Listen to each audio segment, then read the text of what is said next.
लोगों का दो रंग वाले हैं, दुरंगी लोगों का कहीं भी कोई पत्थर लगाओ। उल्टे इन दोगले लोगों को भाषण में कुछ कहेंगे, मन में कुछ रखेंगे, फैसले कुछ लेंगे। इस तरह के लोगों को राजनीति में छोड़ो, देश में भी रहने का अधिकार नहीं है। हमें अपने ईवीएम के बटन से इनको पुनः नागपुर के संतरों की तरह नागपुर में ही जमा करना है, नागपुर में ही जमा करना है। और इन संतरों को छीलकर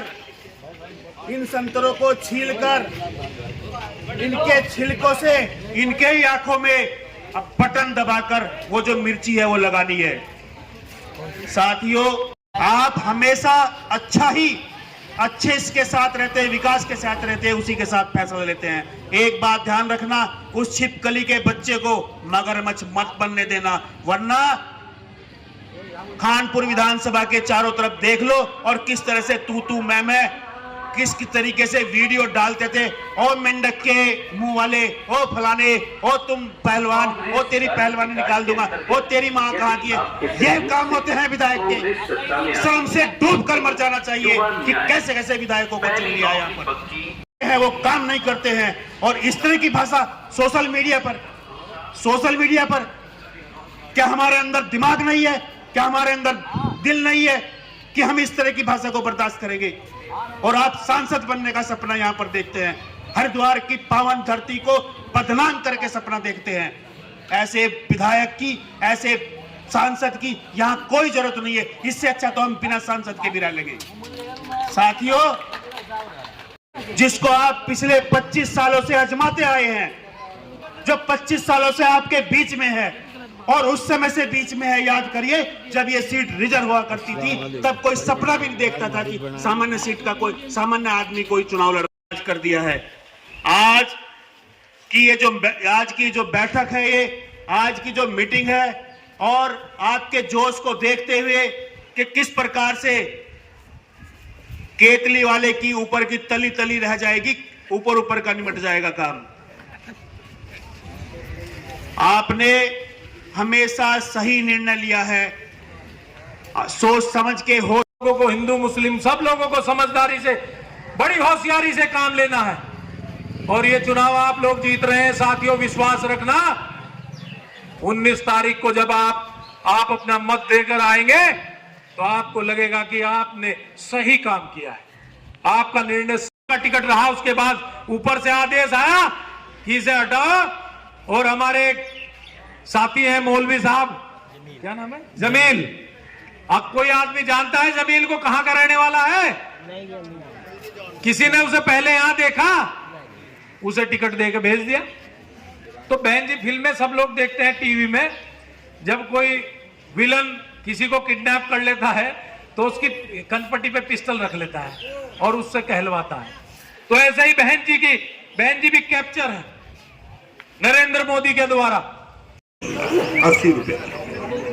आज आपको जो तेल है, उस समय तेल की सीसी 51 रुपए में आती थी, 51 रुपए में, और आज वो तेल की सीसी 115 से लेकर के 121 रुपए में आ रही है। ये खाने की गैस, जो कुकिंग गैस है, इसके दाम बढ़ाते गए 435 से दाम 9.5 साल में मोदी जी ने 1150 तक पहुंचा दिए। और एक दिन बहनों के भी बैठक में गए, कहा मेरी बहनियां, तुम्हारे ऊपर महंगाई का बोझ है, मैं उसको कम कर रहा हूं, और 100 रुपये घटा दिए और अपने लिए ताली और थाली दोनों बजवा दी। आज क्या देश इस तरीके की सब्जियों की भागीदारी से चलेगा? आपको तय करना है। हमारा वादा है आपसे, कांग्रेस सत्ता में आएगी, हम महंगाई के ऊपर प्रहार करेंगे, उसके ऊपर छूट करेंगे। हमारा वादा है आप सबसे कि हम बेरोजगारी को दूर करने के लिए, जो आज सबसे बड़ी बाधा है लोगों की, हम उस पर काम करेंगे, उसके लिए योजनाएं बनाएंगे। हमारा आपसे वादा है। आप जरा सा याद करिए, जिस समय हरीश रावत की सरकार थी इस राज्य के अंदर, 2014 में, 2015 और 16 में हमने 32,000 32,000 लड़के लड़कियों को सरकारी नौकरियां दी, 32,000।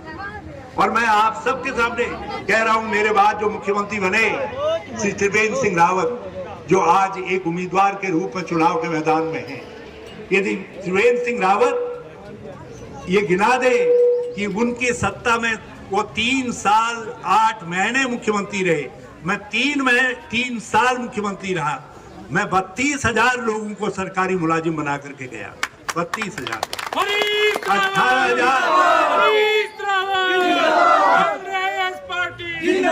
18,000 पदों का अधियाचन किया हमने। लेकिन त्रिवेंद्र सिंह रावत 3 साल 8 महीने में 300 लोगों को भी यदि नौकरी दी हो, आप उनसे गिनवा दीजिए। हाँ, एक काम जरूर किया, जो नकल हुई ना, नकल आपने अखबारों में पढ़ा होगा, इन सरकारी नौकरियों की भर्तियों में खूब नकल हुई, जरा खूब डट करके नकल हुई। और वो नकल करने वाला जो हाकम सिंह था, जो नकल करने वाला हाकम सिंह भाजपा का कारकुन है, कारकुन, बड़ा नेता है।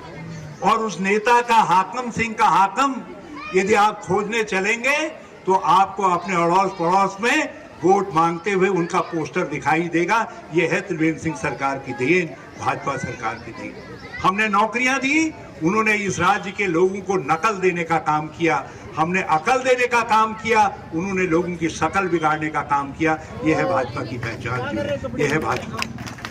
हमारा हम आप सबसे कहना चाहते हैं, ये इस सोच के साथ आगे बढ़ने का काम करेंगे। हमने अपने भाइयों से कहा है, दलित वर्ग के भाइयों से, अपने पिछड़े वर्ग के भाइयों से कहा है, ये जो सीलिंग है संविधान के अंदर कि केवल 50% आरक्षण तक ही आरक्षण मिलेगा, हम नए वर्गों को उसमें सम्मिलित करेंगे। जो जरूरतमंद वर्ग हैं, जो आते हैं, जो गरीब हैं, वास्तव में पिछड़े वर्ग हैं, उनको सम्मिलित करेंगे। हम धर्म को आधार न मान करके, गरीबी को आधार मान करके उनको सम्मिलित करने का काम करेंगे। और ये 50% की सीलिंग को हम हटा करके इसको बढ़ाने का काम करेंगे, ताकि और ज़्यादा लोगों को हम गरीबी की रेखा से और उन्नति और तरक्की के रास्ते पर ले करके जाने का काम कर सकें। आपका साथ चाहिए, आपका आशीर्वाद चाहिए। ये काम आपके आशीर्वाद के बिना नहीं हो सकता। आज मोदी जी कहते हैं, बहनों और भाइयों, मैं आपको 80% लोगों को अनाज दे रहा हूं, मुफ्त का अनाज दे रहा हूं। मैं आपको याद दिलाना चाहता हूं, जैसे याद करिए 2014 को, आपको 2013-14 में एक सफेद कार्ड दिया गया जो बीपीएल का कार्ड कहलाता था, जिसमें आपको 3 रुपया किलो चावल मिलता था, 2 रुपया किलो गेहूं मिलता था, 1 किलो आपको चीनी मिलती थी, 1 लीटर मिट्टी का तेल मिलता था। मोदी जी ने उस अन्न सुरक्षा कानून को समाप्त कर दिया। पहले हम अधिकार के रूप में 3 रुपया किलो चावल लेते थे और 2 रुपया किलो आप गेहूं लेने का काम करते थे। इन्होंने कहा नहीं, इसको तो समाप्त कर देते हैं, जो अधिकार था वो।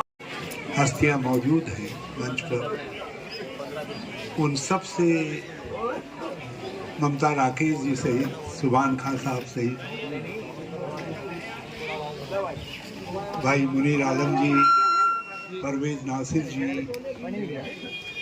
राव फरमूद जी, सभी हमारे इस क्षेत्र की नामचीन हस्तियां यहाँ मौजूद हैं।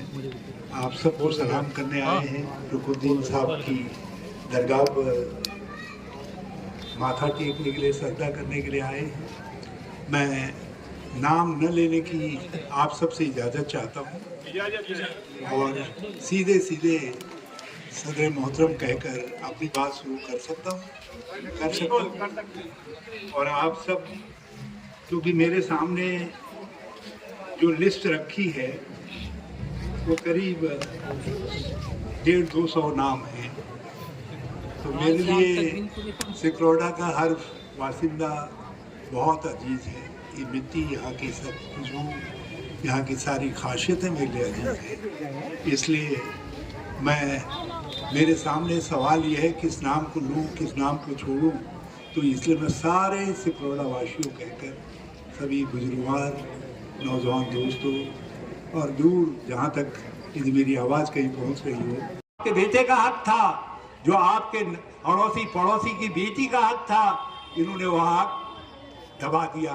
और जब पद ही नहीं भरेंगे तो फिर आरक्षण का सिद्धांत कहाँ से लागू होगा? चाहे वो पिछड़ों का आरक्षण हो, चाहे दलितों का आरक्षण हो, इन्होंने हर आरक्षण को खत्म कर दिया, करीब करीब शून्य बना दिया। और अब ये इनको यदि मौका लगे तो ये कहते हैं कि हमको आरक्षण पसंद नहीं है, तो इनकी पसंद और नापसंद से देश चलेगा, या भारत जिस रूप में हमको मिला है, जिस रूप में हमारे बुजुर्गों ने हमको भारत दिया है, हमारा संविधान दिया है, उसके अनुसार चलेगा? इसके बीच में फैसला होना है। हमारा वादा है आप सब।